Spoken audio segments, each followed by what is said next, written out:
¿Y si la Torre de Babel no fue solo una torre, sino el primer proyecto global de la humanidad para independizarse de Dios?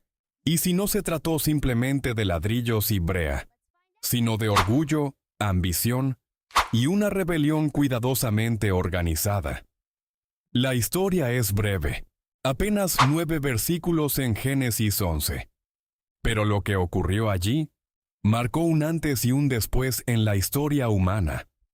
Y lo más sorprendente es que hay detalles que casi nadie analiza. Detalles que revelan un patrón que se repite hasta hoy. Hoy vamos a descubrir quién estaba realmente detrás de la torre, qué significaba llegar al cielo y por qué Dios decidió intervenir personalmente. Porque el problema nunca fue la construcción. El verdadero problema fue la intención. El mundo después del diluvio. Imagina el mundo después del diluvio. No hay ciudades, no hay naciones, no hay culturas distintas. Solo una familia, Noé, sus hijos y sus descendientes. La humanidad reinicia desde cero. Un solo idioma, una sola cultura, una sola visión del mundo. Unidad total. Génesis 11 comienza diciendo: toda la tierra tenía una sola lengua y unas mismas palabras. Eso significa comunicación perfecta, sin barreras, sin divisiones, sin malentendidos. Una humanidad completamente unificada. Pero aquí aparece el primer detalle importante. Dios les había dado una orden clara: fructificad, multiplicaos y llenad la tierra. Pero en lugar de dispersarse, se establecen en la tierra de Sinar y deciden quedarse. ¿Desobediencia silenciosa? ¿Rebeldía disfrazada de comodidad? Tal vez, pero lo que harían después lo cambiaría todo. El personaje clave, Nimrod. Aquí entra un nombre que muchos pasan por alto. Nimrod. Génesis 10 lo describe como poderoso en la tierra, vigoroso cazador delante de Jehová. Pero esa expresión en hebreo puede implicar algo más profundo. Puede significar un hombre que se levantó en desafío, un líder dominante, un gobernante que imponía su voluntad. Nimrod no fue un simple cazador, fue el primer gran constructor de ciudades después del diluvio. Fundó Babel, Erech y algunas otras ciudades importantes. En otras palabras, el primer arquitecto de imperios, el primer líder que centralizó poder, el primer hombre que unificó a la humanidad bajo una visión humana, no divina. Y aquí surge la pregunta inquietante: ¿la torre fue idea del pueblo o fue el proyecto de un líder ambicioso? Porque Génesis dice algo revelador: edifiquemos una ciudad y una torre, y hagámonos un nombre. Hagámonos un nombre.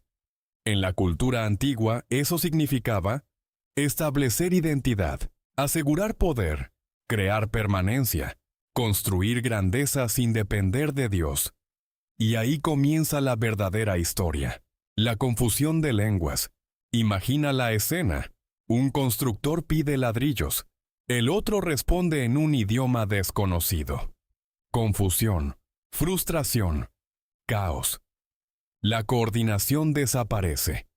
La unidad se rompe. La comunicación perfecta termina. Y aquí ocurre algo trascendental. Nacen las naciones. Los grupos se separan según idioma, se dispersan por regiones. La humanidad comienza a dividirse culturalmente.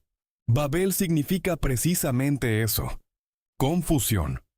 Y lo que ellos querían evitar es exactamente lo que sucede. Dios no solo interrumpe el proyecto, cumple su propósito original. La tierra comienza a llenarse, pero ahora, con diversidad. Babel no termina ahí. Muchos creen que la historia termina en Génesis 11, pero no. Babel se convierte en Babilonia, y Babilonia, a lo largo de toda la Biblia, representa orgullo humano, sistemas opuestos a Dios, imperios que buscan exaltarse, poder sin dependencia divina. Desde Nabucodonosor hasta Apocalipsis, Babilonia reaparece como símbolo del sistema mundial que se levanta contra lo divino.